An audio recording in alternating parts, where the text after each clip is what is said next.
Welcome to the Leadership We Need Now, a space where we talk about kind, caring, and courageous leadership. I'm Stacey Dye, and I've been a nonprofit director for over 20 years, an executive coach, and a strategist. And today I want to talk about politics. The dirty word that none of us, especially in the nonprofit world, have been able to talk about for quite some time. But you know, if you know me in real life, if you know me in person, you know I don't shy away from these conversations, not about political parties, but about the fact that we need to have more people in politics. We need to have people politics, not just system politics, not just politics about businesses or corporations or owners or things like that, but the majority of us are the people in the process, right? We're the ones that are paying into the system. We're the ones that are recipients of services, whether that's roads to drive on, schools to go to, services that may be provided, healthcare, things like that. And for quite a long time, probably the past decade or so, as a nonprofit leader, I've been discouraged from talking about politics, from talking about lobbying or educating our legislators or talking about things in a political way. And I think that,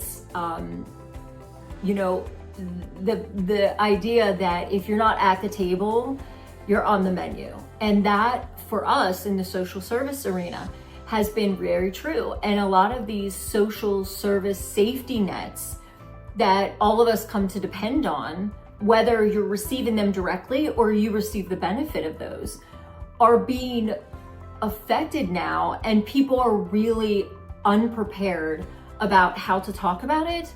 They're not prepared to educate others. They're not prepared to fight back. They're not prepared to talk about consequences and tell the story. And so we're all kind of shell-shocked sitting here like, these things will really destroy communities. Even if I don't receive Medicaid, my hospital depends on those resources from Medicaid, not just from people who receive the service of Medicaid, to survive. And so doctors coming to our communities, clinics that are open, hospitals, nursing homes, all will be affected. There will be so many things that will be affected by politics. And we're sitting here as nonprofits, the people that are most competent and most educated and understand the issue the most. We're sitting here sort of paralyzed in between systems that control the way we do things and the need to help and serve and protect. And so I think that there's a couple things I want to talk about. The first is, even though we've been told by employees at our government levels to stay out of politics, that is 100% false. That is the most untrue statement. We should be involved in politics. We should be sitting at political tables talking about these issues because we understand them. We understand what people are going through. We should be part of a political movement that is for the people, by the people, not determined by really wealthy people of what we should and should get or what we deserve or what we don't deserve. And I think that the hard part in navigating what that looks like forward, it isn't about Democrat, Republican, Independent. It's not about a political party. It's about standing up for what's right. It's about the fact that we are controlled by the money that determines what news we see, what messaging we're getting, what our grants say, what our legislative leadership says. And so when you're put into this box and you're afraid, and a lot of people are afraid that if they speak out, they could lose their job, they could lose funding for their organization, there will be retribution, there will be, people who don't talk to them anymore or don't have a relationship with them. And I understand that fear. And I think that it's easy and a privilege to say, you can let that go, don't worry about that, you'll find another job, you'll find another grant, whatever. I'm not saying that. I'm just saying we're in a place where there won't be a job anyway. There won't be opportunities anyway. A lot of these programs, especially run by nonprofits, are funded by state grants, federal grants that are funded by Medicaid, TANF, all these different names of things that people don't understand that are in contracts. And we're at a place where I would say, if I'm looking at I'm gonna talk about the emotional aspect first, but then the logistical piece second. The emotional piece of this, it is very scary. It is scary to put yourself out there. It is scary to worry about affecting your decisions could affect others, and that feels scary. It also, you don't want to do harm. And so someone that shows up to help that doesn't want to do harm, so you don't want to speak out if it could cause harm. But the real piece of this is sometimes we have to do hard things. Sometimes we have to do uncomfortable things. Sometimes we have to step out of what we've always known and do the hard stuff.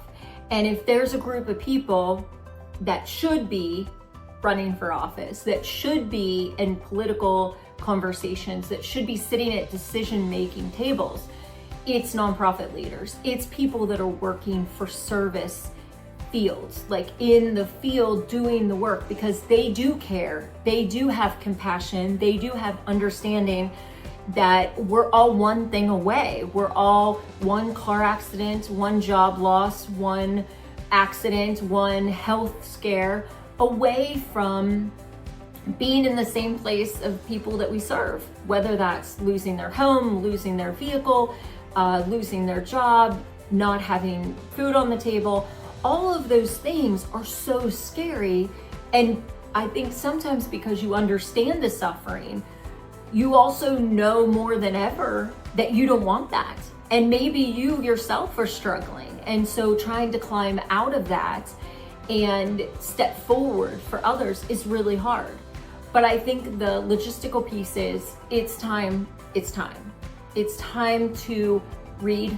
It's time to watch things that are not opinion based. Like all these 24-hour news stations should not exist because you run out of stuff. And so all you get is commentary by people who are paid a lot of money, who don't do the work you do, who don't understand people, who don't really give a shit about people, sitting there voicing their opinion, no matter what station, no matter what political party. And so as someone who is so close to suffering and so close to the truth, you understand that statistics matter, you understand that data matters, you understand that information matters. And so getting that in a way that is from a trusted, reliable news source, especially when it comes to this, because when it comes to, let's say, cuts in budgets or changes in something, everybody can spin something, right? Like you're gonna cut something, but you make it sound less harsh, or you make something sound better that the money's gonna go towards. But we're at a place in this world where the rich get richer and they already own 95% of the wealth. They want 99%, and they're gonna take it from us. And so that means things like Social Security that we have paid into our whole lives, Medicare and Medicaid, things that are there for times when you need it, times when you want to retire in your old age after you have worked, or if you have a disability. All of these safety nets, our school systems where we aren't homeschooling and we don't have to pay private school tuition, all of these things are being attacked. There is nothing left alone. So if you're a teacher, if you're in social services, if you're a nurse, if you're in any of these service fields, you are going to have to pay attention. And that doesn't mean that you're shamed for who you voted for. That doesn't mean that you have to vote for whoever next. That means that you have to be educated and you have to speak up. You have to say, this is enough. This isn't okay. Have these hard conversations. There are times where I have lost friends over these conversations, and it isn't the righteousness coming through. It's the pleading of I just want you to understand. I just want you to understand that because someone doesn't have a home doesn't mean they committed a crime, doesn't mean that they're a bad person or that they don't deserve our compassion or care, whether they're 5 years old or 50 years old. And I think that that's the hard part, is the compassion. When I started this show, when I started doing this channel, it was really important to me that the people that I could see moving forward into the world in strong ways with leadership were so cruel and so thoughtless in how they treated people. And I think that's why when I start this out, kind, caring, compassionate, courageous leadership, because it is hard to be those things right now. It is not a compassion-friendly environment. You know, if you are somebody who is very connected to other people's suffering and compassion, you open the news and it's devastating. It's hard to keep going. And I think that this is the thing that we need.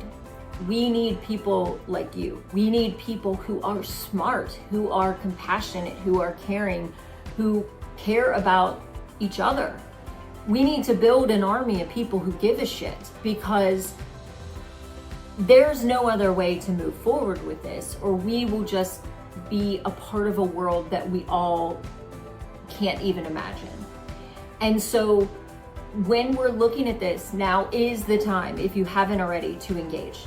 And if that means to you looking like volunteering for community organizing groups, or for groups that are working on issues, or for a political party or not for a political party, whatever you want to do, you have to show up.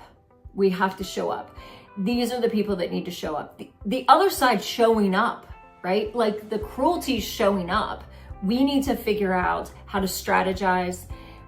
This is where I think people have underestimated people in social services. There is not a group of people who understand how to do more with less, how to strategize, how to look at a box and think outside of it, who know how to balance, you know, the aspects of professionalism and compassion and connectedness to community. It's also a group of people who understand connection and community better, right? We know that we can't do anything alone. We have to build great relationships, great partnerships, and that's the stuff that's needed. People need to feel included. People need to feel a part of something. And so the time to engage is now. The ways to engage are multiple. And if it just starts, we're just educating yourself so that you understand what's happening and how to prepare, how to defend a point, how to defend our fellow neighbors. It's really important that you do this, because you're the best and the brightest.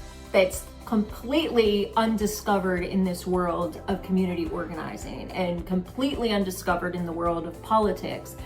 And if we're engaged in the social service sector or the service sector, or we're engaged as a community, look out, because that's what everyone's afraid of, is power to the people is the most powerful thing.